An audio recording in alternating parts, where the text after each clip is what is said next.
What's going on, everybody? Welcome to On Screen Live. My name is Andrew Jupin, and I hope you all had a great weekend. Of course, good afternoon, good evening, or good morning, depending upon where you are finding us this fine day. Hello to Michael Brooks, Christine, Hallahoochie, of course, John Cara, Cheerios. That's a great fucking username. Good job, Cheerios. Love that. Let's go, baby. Ms. Melancholy, Conspiracy Theory. Happy Monday, especially to this guy. Oh, yeah. A dude who I think would make for a fine hang here on On-Screen Live. Speaking of fine hangs, I'm going to bring in two of my best buds in the whole goddamn world. First up, I was just hanging with him yesterday. Steven Sadak. So yeah, hi, I'm Patrick Wilson. I'm very handsome. I've had a pretty great career this whole time doing acting. Now I'm just gonna have the number one direct. My first movie that I direct is gonna be number one in the box office. Not a huge deal. To the top. Oh yeah, NBD, dude. I gotta meet whatever devil he's sucking because I gotta get in on that. Yo, Patrick, which devil you sucking? Yeah, exactly. You don't want to suck the wrong devil because I've done that. Speaking of sucking the wrong devil, here's Chris Cabin. And that was what? And Lucas and Spielberg found themselves wondering about a random character known as the Snowblower. They went to Club Air and they found out that the Snowblower was none other than a young Martin Scorsese who had climbed a mountain of cocaine before he had what? Chris Cabin, we're doing the on screen on the air once again, dude. Fine. Noon Eastern, dude. Oh, yes, it is. Okay, yeah, it is. You're right. So I should stop.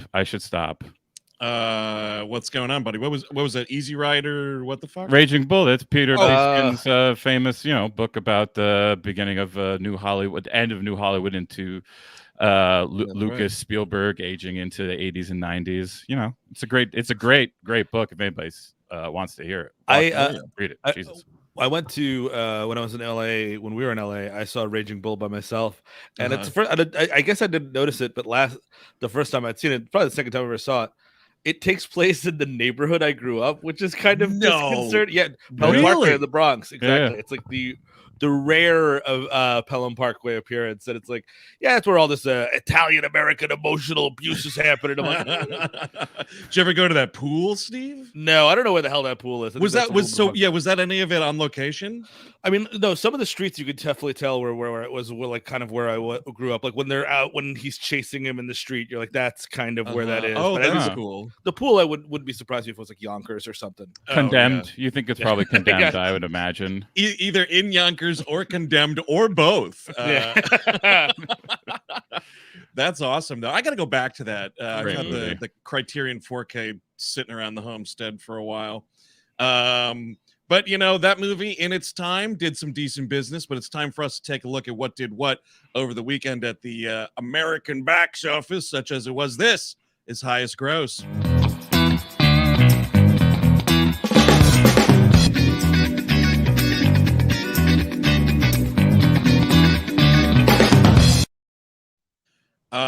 So here we go. No, well, actually, you know what? It's not a surprise, but it's just a consistency. In at 5 is Spider-Man Across the Spider-Verse. And, this thing, it's holding in, man. This is a successful ass movie. We're talking another 8 mil here in its 6th week. And now we are official. This is the top grossing U.S. film of the summer. Yeah. Took that over from Guardians this weekend. Wild shit. Not surprising, I don't think. I kind of thought this was going to come. Also, I do think it is probably going to stay because we are going to absolutely lose, I think, Sound of Freedom this next weekend. With and then Mission Impossible added on to that. I think it's going to stay right here. I do want to one little programming note because Eric isn't here. You're probably wondering, oh my God, where's Eric? And that's a good question. Right. But what he was the last person to see The Flash, the only person this weekend to go see The Flash. Right. And he got sucked right into the multiverse there. So it's crazy. Yeah. He's stuck in the Time Stadium. Yes, the time loop thing. And you can see all the different guys over the years that have played or almost played Eric Siska in various other properties. properties. They're crashing into each other. Different Eric. That's There's a right. Christopher Nolan, Eric Siska. Right. There's all kinds of different ones. Yes. There's the director of Leprechaun, Eric Siska. Gary Busey, Eric Siska, just all different sorts. The one Eric Siska that was in black and white from that Yes. one guy that played him that shot himself in the head. That guy. Satan Tango, Eric Siska, obviously, for sure. Big coat, little hat, yeah. Coming in at number 4, an animated film that is really struggling to make money here. Elemental. Now, here's the thing with Elemental. We're looking at week 4, $9.6 million. The funny thing is, it's a decent enough drop if like you hadn't spent $200 million on this movie, because now it's like we're talking domestic gross of $109 million, which if you cost, if your movie cost half of what it did, you'd be kind of on your way to being okay. But such as it is, the numbers do not work out for this movie. And also remember, all these movies, it's actually a more closer to double what the actual thing is because of marketing costs and everything. Absolutely. So like if you're talking about like $350 at best and you have to deal with this shit weekly, I'd be a little worried if I was Pixar. I'd be like, shit. I mean, and I think that's what all these studios need to realize is like, unless you've got unless you're like Big Dick Jim Cameron and or some kind of like it's going to be really hard to justify these large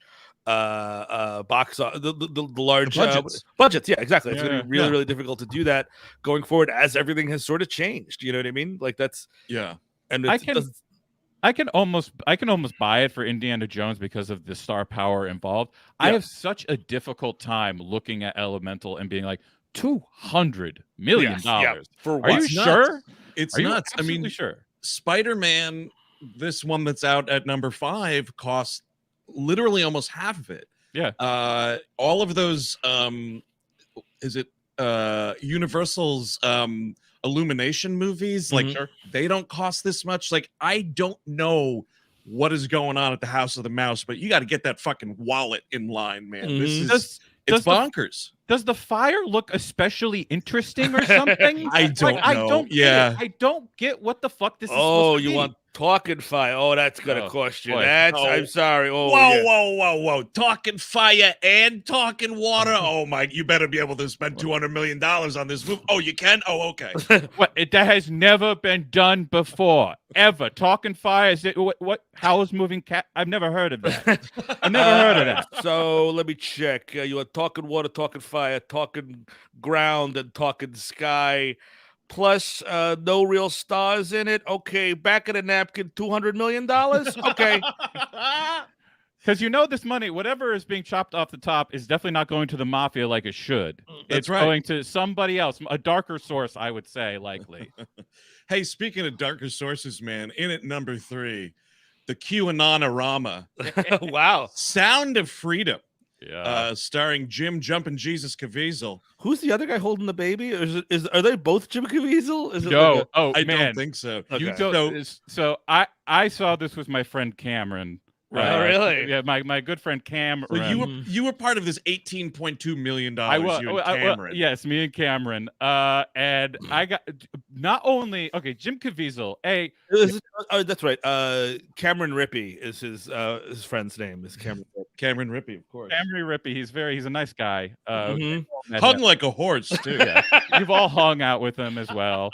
And Bill Camp is in this movie. What? Bill Camp gets the title. He drops the title about halfway through. It is insane. Of course, it's insane. It's as insane as you could think it is. It's a Jim Caviezel movie. And also, I forgot. Like, it's better made than most of them. Like, most of the movies like this, you just cannot watch because they're so incompetently put together that you're just like, nothing sticks. There's just the drama is bled out completely. Yeah, they're getting better at how these things look and making them more like action movies. That is getting better, but you cannot get over the hurdle that is Jim Caviezel's face. It is impossible. It just cannot be it is. He's blonde in this one, right? Yes. Oh God, Yeah, it's that's- horrible. Oh, It's, what? No, now I gotta yes. look this up. It is ridiculous the way he looks. There is a scene in this movie where he tries to smile and it looks like the most uncomfortable thing he's ever done in his life. He's just like forcing it through his teeth. It's Oh, look at this blonde hair. yeah. That's disgusting. Oh man. Mhm. Oh Oh, God. dreadful. So Yeah. this is a movie. I said QAnonarama because Chris, this is a movie where like he's investigating child sex trafficking and really getting to the bottom of things. And he's going undercover as a it's a term used as a white hat pedophile, an undercover pedophile to get No, continue. Please continue. to get the bad pedophiles. It's the only way to catch one is with a good one. Absolutely. Dude, this is a fucking John Wilson bit. Yeah. This is the guy. Remember the guy that was like, I fucking try to get people to come to my house from the internet, and then citizens arrest them or whatever. Yeah. He's doing. He goes and like Bill Camp is like the old hat at being the white hat pedophile named. I'm not kidding you, Vampiro. No, now you're fucking. I'm not kidding. No, now you just sold the fucking one more ticket, my friend. It's unbelielievable. Like you just have to see it. If you have the morbid curiosity to be interested in something like this, which I have, then you have to kind of see it to believe it. It's insane. It's absolutely nuts. Wow, you weren't lying. Bill Camp is Vampiro. That's incredibly dumb. Here's the thing, and I mean, like, what? And I want to be really clear about one thing. I am not a pedophile, but I feel nice. Thanks for clearing that up, dude. I feel like if I was, I wouldn't be looking for pedophile buddies because you know what? 99% of those are federal fucking agents. You know what I mean? Right. Just keep your shit to yourself, dude. Yeah. Like that's it. You never get to have a beer with another pedophile pal and talk about the business. Is my understanding of that game. What this does tell you is like how like. Because it's built as an action movie. It's supposed to be like kind of like a espionage Bourne-esque. Like he's not doing as many fights as Bourne, but like it's supposed to be more like in that mode. And like it does. The fact that this did so well tells you that like we are no longer trying to be the guy who really is like looking for a role model or his fantasy in the thing. He's no longer looking to be Schwarzenegger who gets the babe and saves his kid from the terrorists. It's literally to break out the pedophiles. That is the only fantasy he has anymore, is to just be like the one who saves them all, like the John Wilson guy. Yeah, right. It's unbelievable, incredible. That's really, truly something. Well, I'm glad you and Cameron had a good time. We did. And at number 2, of course, Indy and the Dial of D. We're looking at it was 26.5 mil. Which presented a decent, it's like 50 some odd % drop, which again is fine if in fact, a 50% hold is fine if your like gross is decent, but it, grossed $60 million last week. And it is over 100 mil. Where are we at? It's over $121 million. But again, fucking $295 million budget. You're totally screwed. And it's just going to be amazing when Disney just fires a bunch of people that had nothing to do with any of this stuff. Oh, sure. These tracks, you know what I mean? Yeah, good people in the accounting department, good people in the market, in the production department, all sorts of different stuff. Well, I don't know. We got to make up for these losses, guys. That's right. Get creamed at the box office. You got to do it somewhere. And speaking of creaming the box office, Insidious, The Red Door, or Insidious 5, if you go by Steve's legislation. Or honestly, better title for this entire movie that I was playing with yesterday. Yep. Insidious Insidious Goes to College, because I think that's great. Yes. So much of this movie is college set, which they don't let you know, and I actually think the college set stuff is actually kind of fun. So I would lean into that. Start the cover should be that Red Devil guy, like kind of surfing with like a the cap and gown, but maybe it's askew. He's got sunglasses on. Absolutely. Tank top underneath so you can see his ripped red body. Exactly. Let me tell you something. $32.7 million. There's a reason why I said it's this dude's fucking day to shine. This movie cost $16 million to make. All right. So Patrick Wilson Congratulations, dude. Oh. That fucking rules. Can't stop winning, this man. I love him so much. Like, Yep. I really do hope I get another gander at him in Aquaman 2 whenever we do get to see the movie. Yes. Yep. I really am hoping that I get to see him again. I didn't get to see this. You guys saw it. Yeah. We'll talk about it later. We'll talk of course. about it. Yeah. But no, it was a solid time. Yeah. So that's the box office for this week, gang. Pretty great stuff. We'll see. We'll see what happens because, of course, this coming week, official shows start tomorrow afternoon. Yes. Mhm. Mission Impossible: Dead Reckoning 1 is going to upend the whole thing. Will it be Maverick? Probably not. But what could be? Yeah. It's a pretty lengthy movie, right? It's like a 245er. Is my guess? It's a big guy. Yeah. So you're looking at over 3 hours in the theater. Yeah, it's fine, but it's like, could we maybe not? No. Like, we got an episode coming out on Mission Impossible 2 tomorrow. That movie is 2 hours and 3 minutes long. Exactly. And the OG is probably the same, if not probably less. It's under. It's like a $1.50. Yeah, it's like $1.50 exactly. Yeah. You can tell the story, and especially when we're talking about Dead Reckoning Part 1. Yeah. Yeah. Talking about fucking Satan Tango, man. Like, well, how much time do you need? Well, he's got to get to the town. Tom Cruise has to get to the town first, and then he's got to make his pitch. And he's got to tell them where all the place to go. First things first. You got to see how he gets to the town. It's all one take too, Steve. You got to remember. It's pretty exciting. Yeah, it's pretty exciting. So lots of stuff coming out next weekend and the weekend after that, and the summer is just going to keep on rolling. And one way we try to keep track of stuff around here is with a little segment we've cleverly titled Trailer Segment.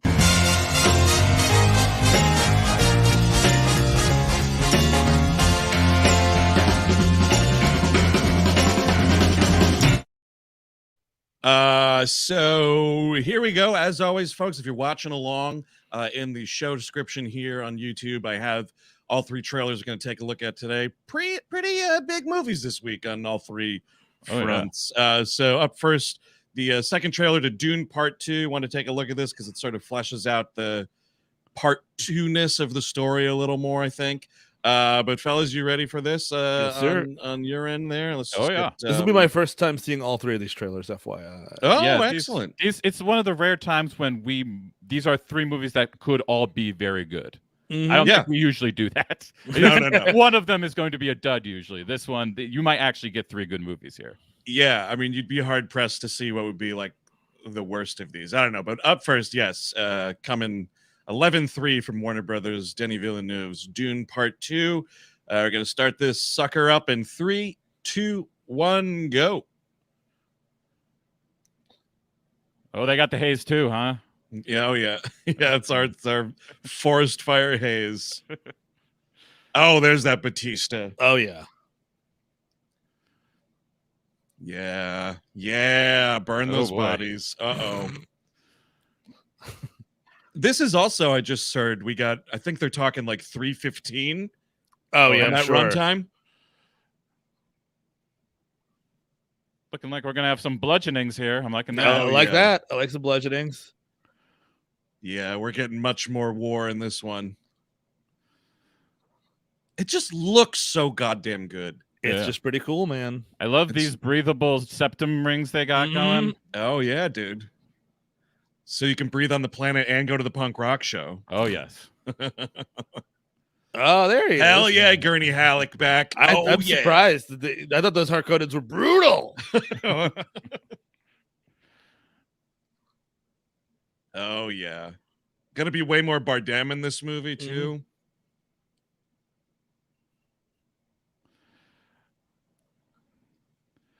Oh yeah, that's a problem.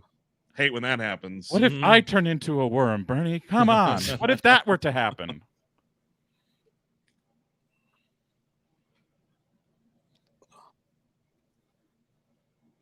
Don't worry for all those people that were complaining about Zendaya not being in the first movie. Yes. She will be all over this. And fucking Christopher Walken as the Emperor, well, we're dude. showing. Maybe we might be showing a lot of this movie. There we go. Oh, here he is.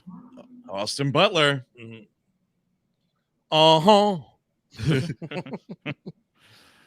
It's kind of great that Hotel. Oh, dude, the Harkonnen Hotel. I love that both times that character has been put on screen, it's been a musician. Yes. In the Dune movie, who's played by Sting, Yes. and in this movie, it's played by Elvis. That'll be really great. Yeah. I don't know, man. If I get murdered by Zendaya in a fight, I feel like I'd feel pretty bad about myself. Better be ready, Steve. That's how it's going to end for you. Yep. I'm just saying I could probably take Zendaya in a knife fight right now. Maybe not, though. Maybe not. Oh, yeah. Look at that explosion. Mm-hmm. Speaking the Freeman Hunter language, I like that. Mm-hmm. Fuck yeah, look at that. Oh, yeah. It's very into it. See, now, like this, I'll spend over 3 hours at the theater. Sure. You know. You'll be forced to. You will be. I mean, you were. No, to. I just mean like some movies, like take it over 3. Others, maybe not. Yes. Mm-hmm. I would always hope that like we were talking before, like Brian De Palma being able to fit all that Mission Impossible in an hour and 50 minutes. Like, like I would just you don't have to have so many big banger setup scenes, or you just tighten them all to just be that. Yes. It's very easy. Yeah. So we will see in November about that guy. Now here we go. The next 2, no posters yet, but got to use this image because Jesus Christ. Because you got to do it. You absolutely have to do it. Just Marty Scorsese's Killers of the Flower Moon, of course. This will be out by Apple by way of Paramount, limited on 10/6, and then I think 10/20 it goes wide. I'm thinking fingers crossed for placement in New York Film Festival for this guy. You would think so. I mean, for the feel-good film of the fall, you would hope you get to see.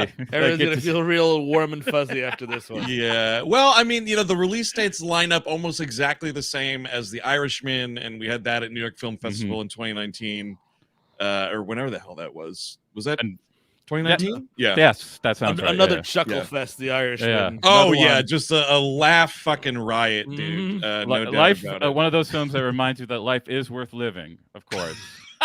The Irishman. So this is the first full-length trailer for this. I watched this, I think, Friday, maybe this dropped. God damn. Just like anyone who's like, oh, the guy that makes mafia movies? Yeah. Just, you sound so fucking stupid. And especially when you get something like this, which we're going to check out right now. In 3, 2, 1, go. Look at the ceiling. Look at the ceiling. Come on, look at the ceiling. Do it just once. Look aggravated in your kitchen. No, stop looking at her. The ceiling. She's not important. Oh, yeah. Oh, boy. Just look at the fucking production design of this movie. Texas tea. Mm-hmm. It's nice to see De Niro acting. Yes.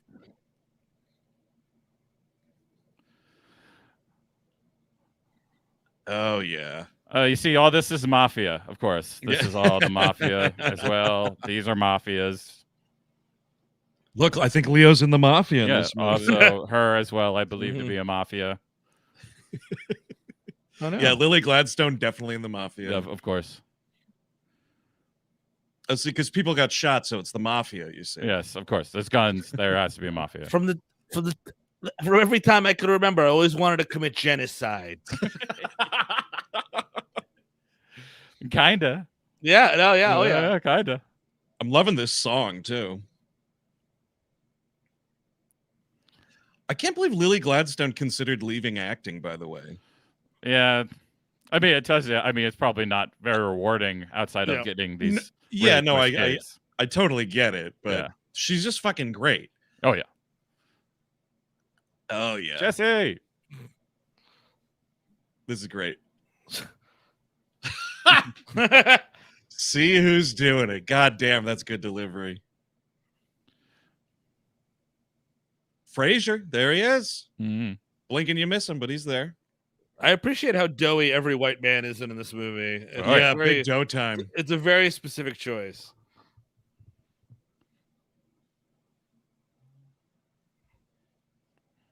This is a movie justifying its budget, by the way. I don't know what the number is, but I know it's justified. Yeah, it looks incredible. Just the Yeah. images alone. Oh yeah, I'm all about it. Another Eric Roth banger. And not only, speaking of which, not only justifying its budget, but justifying its runtime. Oh yeah, he's a big boy. Yeah, because that it's not. No, it's longer than Irishman. Is that right? I think it's about as long as The Irishman. Okay, yeah. I don't remember what they exactly landed on, but it's very long.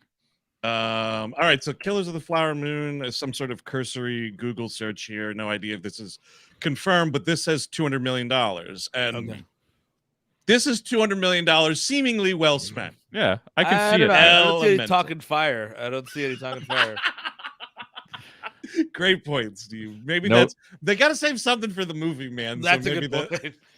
Is there a baby hunk of dirt in that movie that I didn't see that says "Goo Goo Gaga"? I hope so. I hope. Yeah, it would be nice. So Hollywood Reporter has this movie at 3:26, 3 hours and 26 minutes. Irishman, 3 hours and 29 minutes. Oh, okay. So there you go. I don't know. We'll see, but I am super fucking excited about this movie, you guys.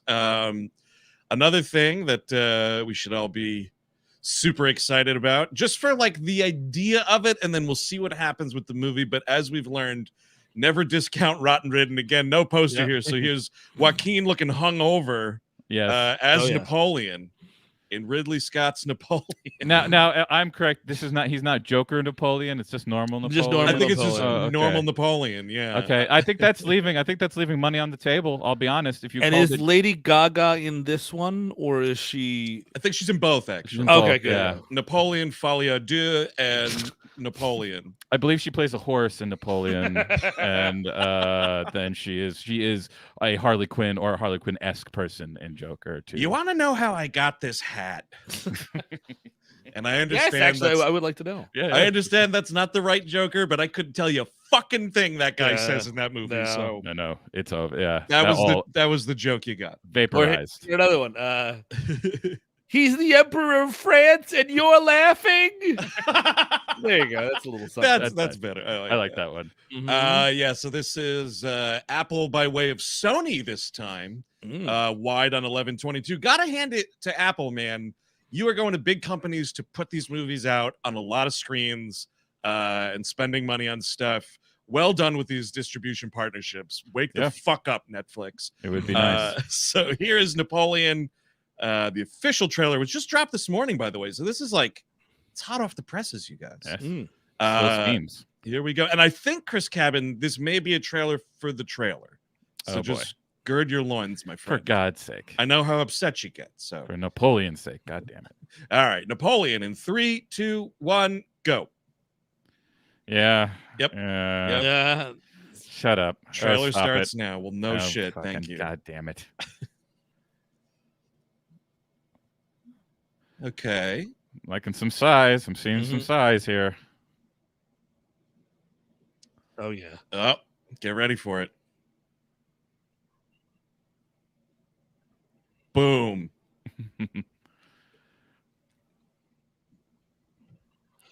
Looking slightly washed out. Yeah. Yeah. I think that's what we're doing here. Yeah. He does that a lot with his historical epics. Yeah. Here's some orange light, though. So that's already better. Okay. So it's not the whole movie.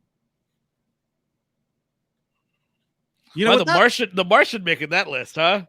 I think that's a great movie, man. I rewatched it is, that. But it's just sort of like iconic Ridley Scott movies. The Martian. Yeah, I guess that's true. I'll tell you, I never cared for Black Hawk Down, by the way. No. Speaking of that list of movies. It's I kind of indifferent to it. They are using a slowed down version of Radiohead's Kid A. Oh, no. Yeah. What the fuck? Look at this ignorant shit. Let's just blast cannonballs at the pyramids. Yeah. Fuck you.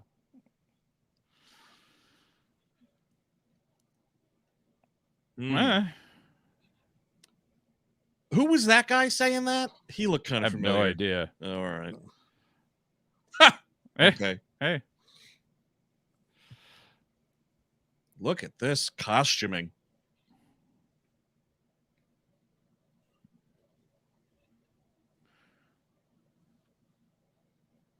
I agree. Mm.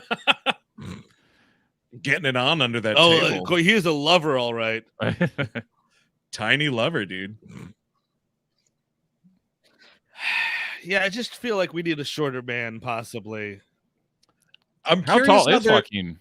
He's not terribly tall, but I wonder if it's like we're going to be having everybody else wearing lifts in their boots. Yeah. I like the delivery of good. Well, I don't think you can ask Tom Cruise to do it because he doesn't play losers. So I don't know if you could do that. That's true. Ooh, that's nice. Like that shot.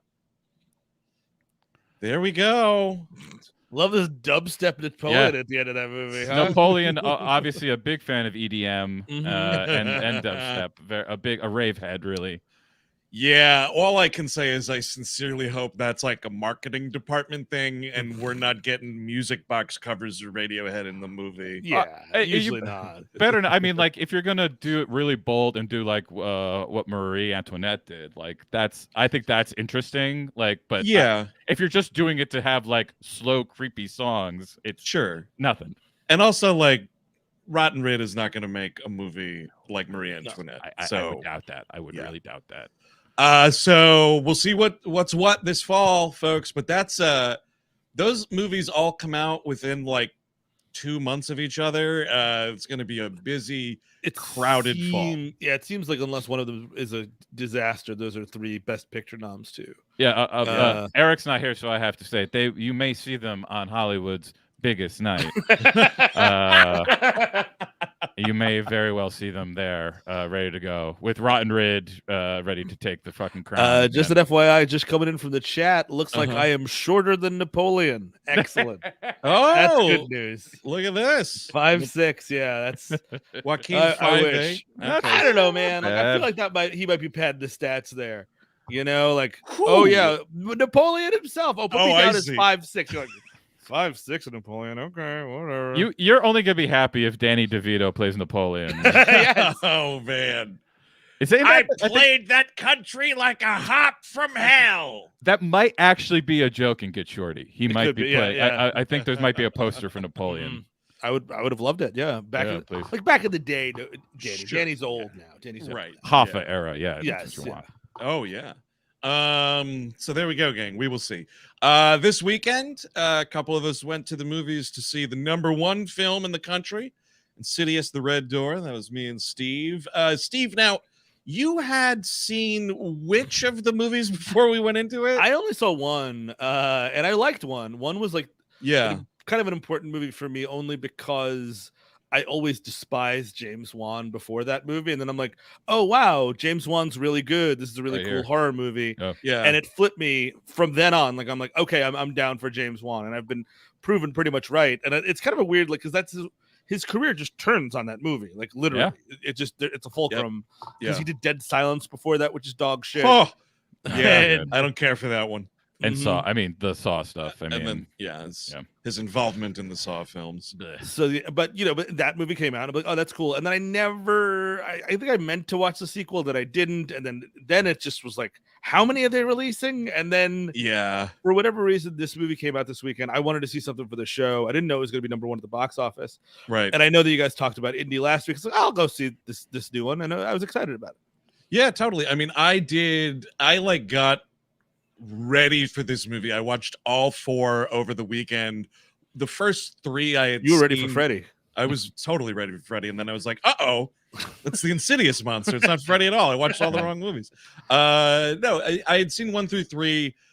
4 came out like 2018, and I just kind of whatever. But this franchise is really interesting because I feel like after that first movie, it was that classic thing of like, oh man, everybody loved that Lynn Shay character, playing Elise the medium, and oops, we killed her at the end of that movie. So it's like, how do we continue these movies and make sure she's still a presence in them. So it was interesting to look back and see that like 1 and 2 are basically just connected. 2 takes place right after 1, and they figure out ways to have her in there. And then 3 and 4 kind of smartly are both prequels to Insidious, with the 4th one being like, I was calling it the Rogue One of these movies because it backs up right into the start of part 1.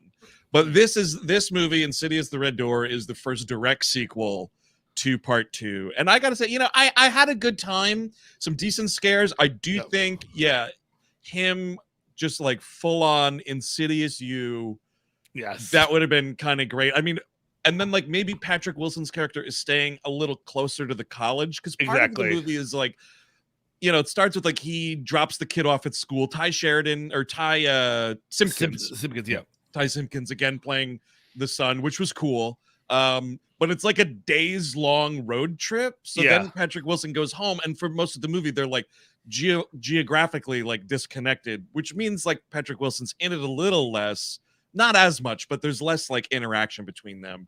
And for me, it kind of like, I think we both felt this way, Steve. Like the lights came up and we were like, oh, it's over with. Like it seems to miss that like third act.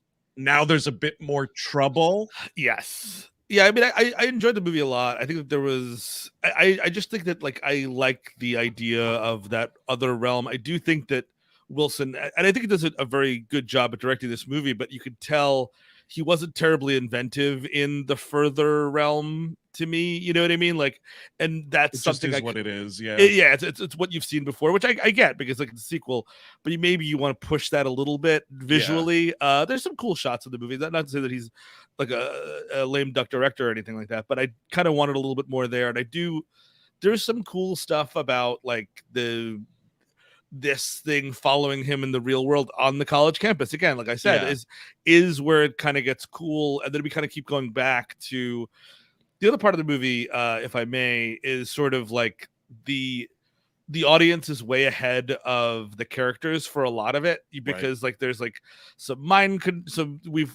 forgetting about what the other movies were about, and then like, but we the audience are like, oh, it's Insidious. It's Insidious 5, you're being haunted. Exactly, guys, it's a haunting.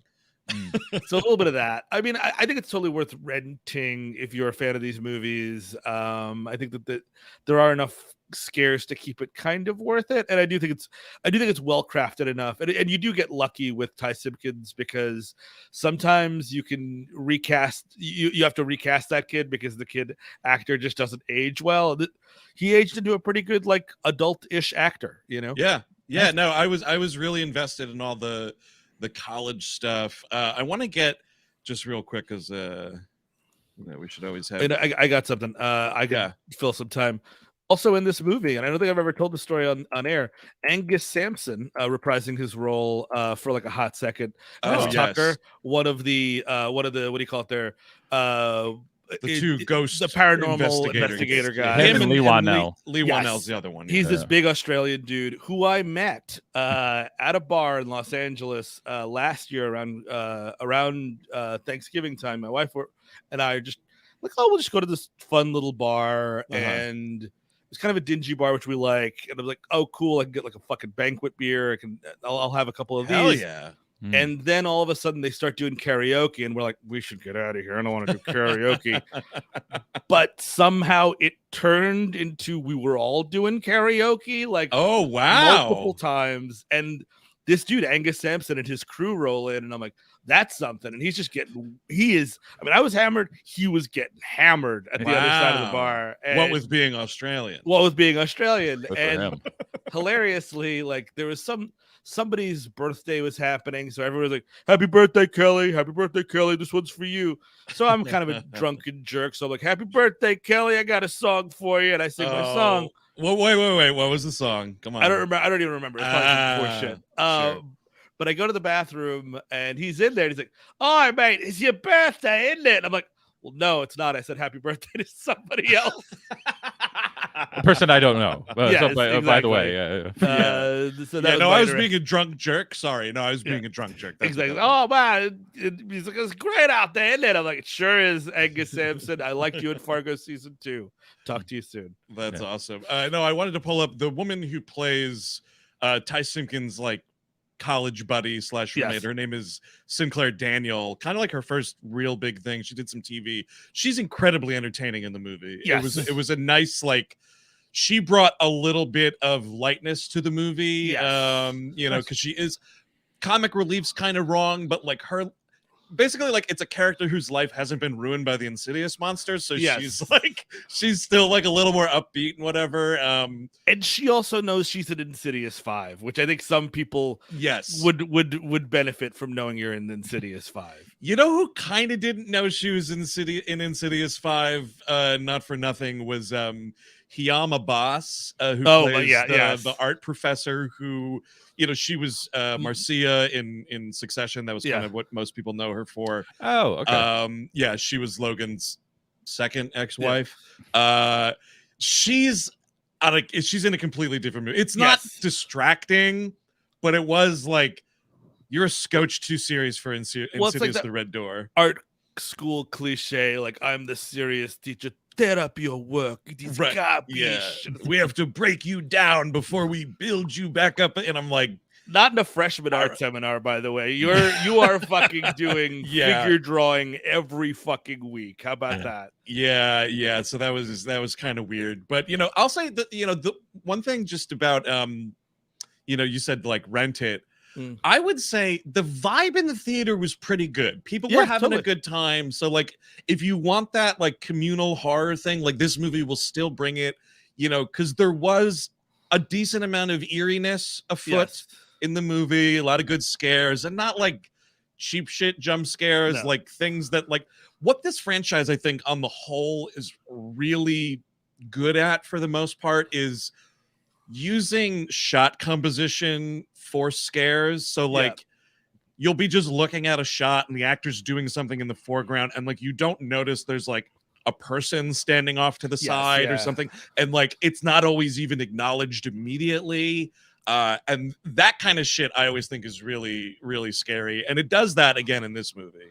I will say, maybe final thought, before seeing, to your point, seeing in the theater, there is a great moment that I don't want to spoil here, that the whole crowd went, myself included, but like, ew. I know what you're talking about, and it was awesome that we were in a room with like 50 people when that happened, because everybody, no matter like, you know, amateur hour horror fan to like hardened pro, everybody was like, ew.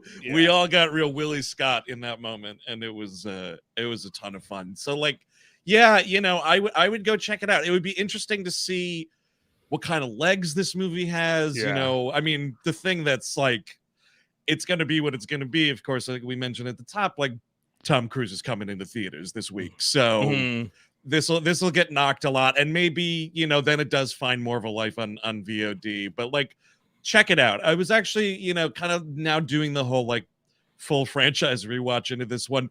It's a solid franchise. I think 3 is kind of the weakest of the bunch, but yeah, I don't know.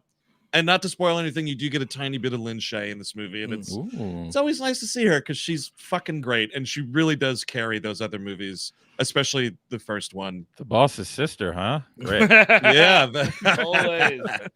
That is right, dude. Now, that was gonna be it. You know, as far as what we were talking about today, but there was one thing like hot off the presses that we have to talk about: a set photo. Wow. From Ryan Reynolds' own Instagram account was posted. And Steve, I thought of you immediately, man. We gotta talk this out for a second. Yellow Wolverine costume, apparently in this Deadpool 3. Could it make you give a shit about Deadpool 3? Steve, say that. I like the first 2 Deadpools. I do. I think they're funny. I think that they're fun. I think the first one actually is even, especially given where a lot of the superhero movies go. Like, Deadpool gets pegged in that movie. You know what I mean? Like, that's an edgy joke that like you just won't kind of see. I mean, it, you know, it gets a little grating, the character, and the second one similarly. So as Ryan Reynolds does, you know, it's not always easy. That's my problem with those movies, but the thing that actually really is giving me pause is all of this news, by the way. There he is, Yellow Wolverine. Big fan. There we go. Yep. Oh, Look at that. Love it. is the multiverse shit. And I know we're probably going to be making fun of it and poking holes, but we're also doing it because we're announced, you know what I mean? Like you literally can't have your cake and eat it too. So Jennifer Gardner also as Elektra, reported I think coming back. Ben Affleck as Daredevil, et cetera, and I'm like, I know. Yep. Oh, I get it, Ryan. Thank you so much. So I mean, that's a thing, and I mean, like, also the other part of it is like, it is kind of weird, and I know that they've been playing it up forever, and they're pals and stuff for Jackman to come back after Logan. I think it's kind of weird to do Deadpool 3 after Logan. It makes Logan a bit anticlimactic, although he is like sworn up and down that this appearance doesn't negate Logan. So that to me, that's your multiverse shit right there. It's like, see, it won't even touch that stuff because he's from the the yellow chair Patrick Stewart universe that you saw in that Multiverse of Madness movie, or but whatever. It still smells of Patrick Ewing on the Sonics. It's like, I guess so. Yeah, I got that one, Steve. Thank you. There you go. I truly don't know. I mean, it's just how much. Here's the thing: like, if he's just able to do like gruff Wolverine, cool. But like, because I believe it was Josh Brolin as Cable in that second movie. Yes, and that was like a gruff. I'm the butt of the joke, and like.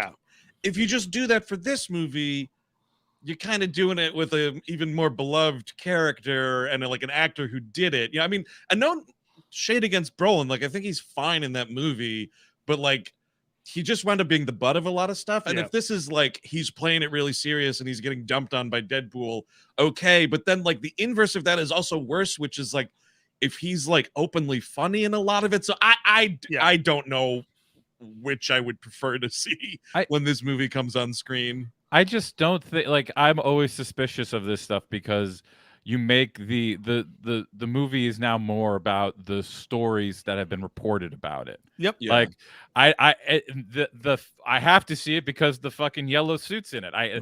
Come on, I got to do it now. I got to see what this is. And like the idea of bringing Daredevil and Elektra back would have been cool if I didn't know about it, but I'm going to know about it now. There's no way to not know about it. It is how this works now. You can't have surprises. You have to always, everything has to go to marketing. Everything has to be pushed to that end. Right. And I think it's a huge failure on Disney's part. I don't mind. I mean, like, again, I think Daredevil deserves a third movie. The first two did really well, and like people really like that character and really like Deadpool. What did I say? Yeah, I'm sorry. Deadpool deserves a third movie, and like Ryan Reynolds, it's a passion project for him. People love him as the character. I like him as the character, et cetera, et cetera. Right. But it's a huge failure from Disney that have had these X-Men rights for fucking, I don't even know what, 6-7 years, 5-6 years, for a while, and they have not done a goddamn X-Men thing yet. You know what I mean? And like, I guess this movie, and that's the thing, is I don't need you to do a fucking multiverse. Just say you're doing an X-Men movie and like just set it wherever you want to set it. Put it anywhere you want, pal. Just make an X-Men movie in your universe or outside of your universe. I'm fine with either, but just do it. Yeah. In from the chat, MDS says, let's also remember X-Men's pretty wacky, so there's room for funny and comedy while still staying true to the source material. Absolutely. But yeah, you're totally right with that, but it's the amount of yucks. Yes. It's the amount of yucks. And it's a fine line between like, we're doing a funny movie and then like, isn't this stupid and we're making fun of it? Well, you know what I mean? And that's where it could be whatever. There's a difference between telling jokes and consistently telling everybody that you're in on the joke. Right. And that's all the humor comes from now. Almost all humor now comes from I'm in on the joke. And it's annoying as hell, and it gets old within 5 minutes. And it's why there hasn't been there's very rarely funny movies anymore, is because everybody keeps on telling you, no, we get how lame it is. No, we get how lame it is. We have no confidence in this material whatsoever. It's all lame. Don't you understand? And don't you want to watch this shit now after we've done all that? No, you don't. So fuck it. But like, I miss jokes, and like I hope he can put a few jokes in there at least. The chat also reminds me of another one that was announced, is that apparently what's his face? Channing Tatum did a Gambit cameo, and it's like, now you're just poking jokes at like internet casting things and like shit that never happened. And it's like, I don't know. That's kind of just as bad as the end of that the Flash thing there. Yes, you know what I mean? Like, so I I mean, Who is and that that's for? But that's what I'm saying is like that's why I don't care about the multiverse. I don't like that's why just like make a new X-Men movie, cast an actual Gambit, cast a new Wolverine, Yeah. move the ball forward as Yep. opposed to always looking back. The van is stuck in the mud and the Yes. back tires are spinning. Yes. And hitting the gas on it is not going to help anything. You need to get a board under there, and that board represents a new cast and a new direction, and you stick it under the fucking tire of the studio system and get this shit out of the mud. Exactly. Maybe you just get bigger tires instead. Maybe you don't even put anything on, you just change the tire. Michael Brooks has a comment here. Will there be a phase after we're through with multiverses where studios are finally okay with just having freestanding movies, even if they currently run universes? That's a great question, Michael. And I think if they're smart, they're paying attention to some of these numbers for some of these multi-universe things and realizing, oh shit, people are bored. Quantum Mania, massive failure. The Flash, massive failure. You know, so not every single one of these things is just going to be, you know, through infinity, the fucking Spider-Man no way home. Like that's like an exception to this is what we're finding out. Like we're finding this out week to week. I think especially this year. So there's a lot that these money people should be paying attention to. You would hope, but like the thing that always drew people towards multiverse stories was that you no longer had to do like the planning they had to do for the protracted like first run of MCU to get the thing to be what it is now. Like this allows you complete freedom to in terms of casting, in terms of everything. It gives you complete freedom to do whatever the fuck you want. And we're still like week 900 of Fantastic Forecasting rumors. Like, and that's why Disney feels stuck in the mud. Like you've had these new properties that you were excited about. Make those movies as opposed to sequelizing and multiversing. Like these are two not really franchises for you to make into your own thing. So do it already. Right.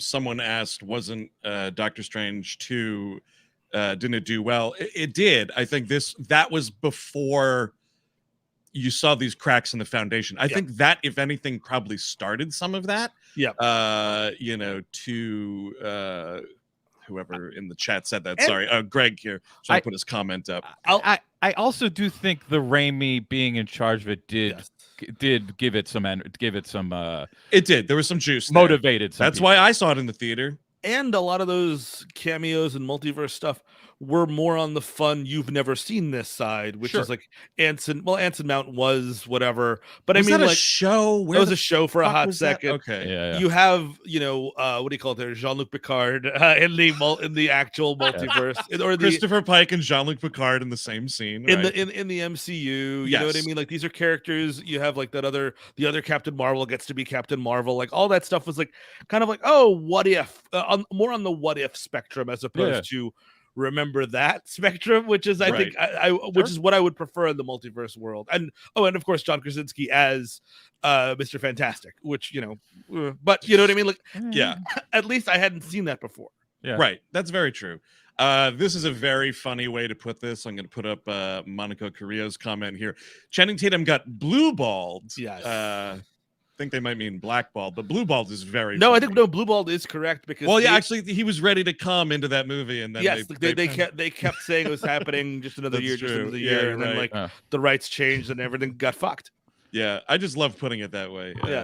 You've made me laugh, Monica, today, but you are totally right. He did get fucked over there. That's a dude, by the way. I walked past him, or rather, he walked past me at New York Film Festival back when Foxcatcher came out. This motherfucker had Timberlands on. And he walked past me in those Timberlands, and he was about my height. And folks, I'm only 5'10". Wow, okay. So yeah, that was pretty interesting. So I don't know. We'll see if this can be used in a way that's not like hardy har. Isn't this so stupid? And we all think it's stupid and agree it's stupid. And instead, like you're genuinely trying to put out a funny and entertaining action movie, hey, I'll be down for it. And let's, I'm just glad Ryan Reynolds is doing something that's not relegated to the fucking bowels of Netflix or an Apple Christmas movie with Will Ferrell that was fine but forgettable. Like he's back in a motion picture in a big bad way. So We'll see. Rose in the chat says they loved Foxcatcher. Yeah, so did a lot of people. It's a great Really movie. good movie. I love Foxcatcher. Well, gang, I think that's going to do it for this week. But as always, here in the WHMU, there's a lot of busyness, a lot of programming. So we want to give you some programming reminders, of course. Out now on our Patreon, there's a We Love Movies episode all about Brian De Palma's Mission Impossible. Want to get on that? We were super stoked to do that. It's a great episode. We had skeleton juice on last month's WLM. On this month, there's a different kind of juice we're talking about a lot. My wife was not too happy about that. Nothing fun about that. No, nothing at all. But you want to be caught up, gang, because tomorrow on the main feed on We Hate Movies. Oh, yeah. That's right. John Woo's Mission Impossible 2, featuring music by Limp Bizkit. And it's a movie we all enjoy to various degrees. So don't worry. Like, we're not going into it with hate in our eyes. It is what it is. And it was a great discussion. So we had a lot of fun with that. And then more fun with more just sexy stars, folks. On Thursday on the Patreon, we're releasing this month's Melrose 210. That was a lot of fun. We recorded that a few weeks ago. Real Jim Walsh getting debased. Man. Just really fucking iced out. Jim Walsh. If you are, if you're coming to Melrose for the Jim Walsh humiliation, don't worry. This dude is a super pain pig. Man, does he get it on the episode we're talking about. And some Melrose Place where there's some shenanigans going on, a lot of Amanda Woodward related stuff in the episode. She gets some humble pie, that's for sure. Yeah, totally. Talk about eating shit. I don't mean, I'm going to quote Poppy here. It is even more succulent than I had even hoped for. It's really, both these episodes were quite something.